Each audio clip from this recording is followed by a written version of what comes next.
Top quality और consistent performance के लिए सिर्फ सिल्वर पंप्स। टॉप क्वालिटी और कंसिस्टेंट परफॉर्मेंस के लिए सिर्फ सिल्वर पंप्स, नाम याद रखना।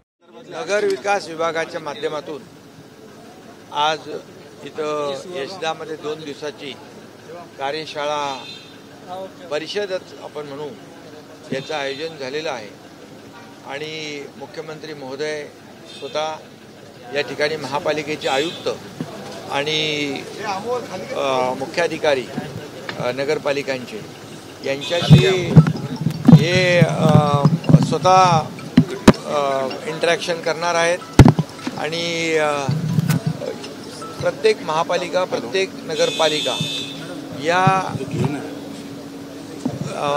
अधिकाऱ्यांशी चर्चा एक ग्रुपमध्ये करणार आहे आणि त्यामुळे त्या शहराचे प्रश्न असतील, त्या शहरातल्या काही अडचणी असतील आणि काही धोरणात्मक पॉलिसी डिसिजन असतील आणि युनिफाईड DCPRच्या बाबतीमध्ये देखील आपण नवीन युनिफाईड DCPR केला, त्याचबरोबर शहरांचे डेव्हलपमेंट प्लॅन असतील, इतर जे काही आणि शहर विकास सगळ्यात महत्त्वाचं म्हणजे शहरांचा सर्वांगीण समतोल विकास झाला पाहिजे, यावर जास्तीत जास्त भर या आजच्या कार्यशाळेमध्ये या परिषदेमध्ये त्यावर चर्चा होईल।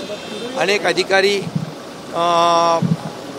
माहिती शेअर करतील, तिथली वस्तुस्थिती सांगतील, त्याचबरोबर केंद्र शासनाचे देखील अधिकारी असतील आणि यामध्ये आपापली जी काही तिकडची परिस्थिती आहे, भौगोलिक परिस्थिती आणि त्या शहरांचं योग्य असं नियोजन, म्हणजे आमच्या सरकारची भूमिका आहे की सर्व शहरांना न्याय मिळाला पाहिजे, नगरपालिकांना न्याय मिळाला पाहिजे, शहरातल्या लोकांचं जीवनमान उंचावलं पाहिजे आणि नियोजनबद्ध विकास या ठिकाणी झाला पाहिजे, यासाठी या कार्यशाळेमध्ये चर्चा होईल आणि एक चांगला आउटपुट यातून निघेल। PMRDचा DP रद्द झालाय, नेमकं काय?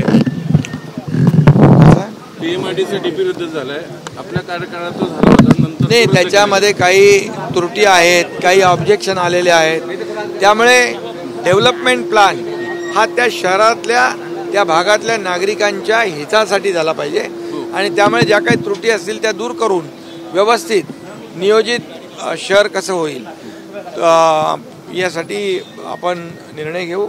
त्यामध्ये नागरिकांचा अधिकार, नागरिकांचं हित पहिल्यांदा त्याला प्राधान्य दिलं। निवडणुका होऊ शकतात महानगरपालिकांचे, कशा पद्धतीने पुढची वाटचाल? नाही, आता सुप्रीम कोर्टाने आदेश दिलेले आहेत, त्यावर निवडणूक विभाग जो आहे आयोग काम करतो आहे आणि त्याच्यावर जी काय प्रक्रिया आहे ती पूर्ण करण्याचं काम निवडणूक आयोगाच्या माध्यमातून आणि राज्य शासनाच्या माध्यमातून सुप्रीम कोर्टाचे जे डायरेक्शन्स आहेत त्याप्रमाणे त्याची अंमलबजावणी।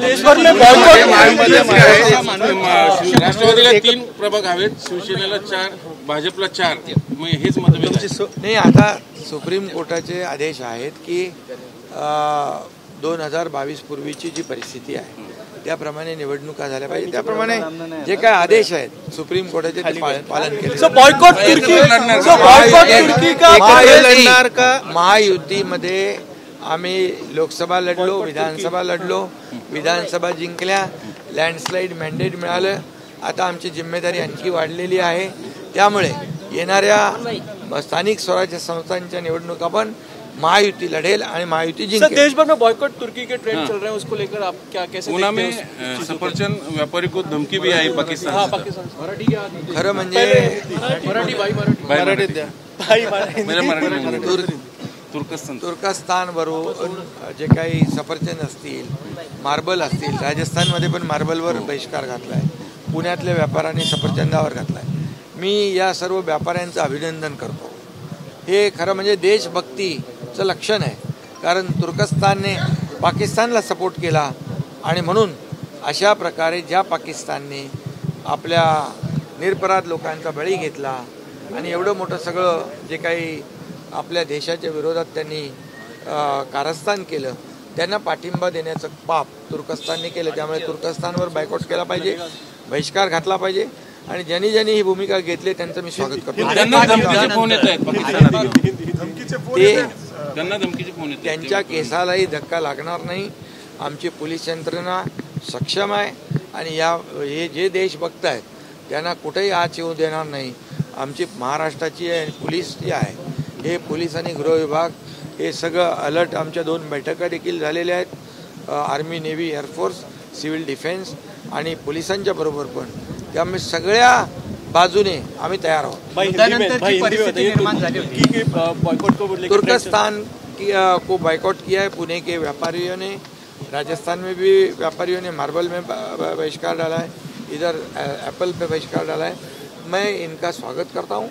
ये देशभक्ति का एक लक्षण है और जो ये करेंगे, जो पाकिस्तान को सपोर्ट करेंगे, ये तुर्कस्तान ने पाकिस्तान को सपोर्ट किया था, जो पाकिस्तान ने हमारे बेकसूर लोगों को मारा था और इसलिए तुर्कस्तान के ऊपर पूरा बहिष्कार डालना चाहिए.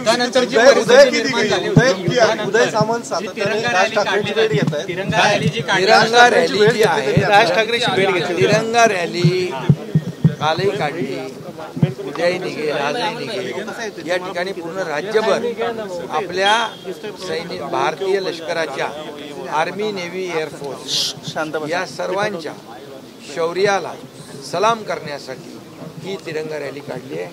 त्यांच्या पाठीशी उभं राहण्यासाठी तिरंगा रॅली काढलेली आहे. त्यांच्या शौर्याचा सन्मान करण्यासाठी ही तिरंगा रॅली काढलेली आहे. आणि हे भारतीय लष्कर यांचं अभिनंदन तर आपण केलेलंच आहे.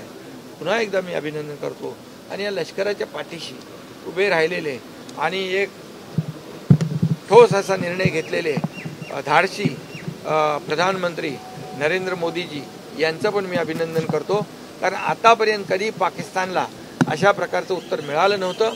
त्यांना धडा शिकवलेला आहे आणि पाकिस्तान याच्यातून बोध घेईल. कारण आपल्या सैन्याने जे एवढ्या स्पीडमध्ये त्यांच्यावर ॲक्शन घेतली, यासाठी त्यांच्या शौर्यासाठी सन्मान म्हणून ही आपली तिरंगा रॅली.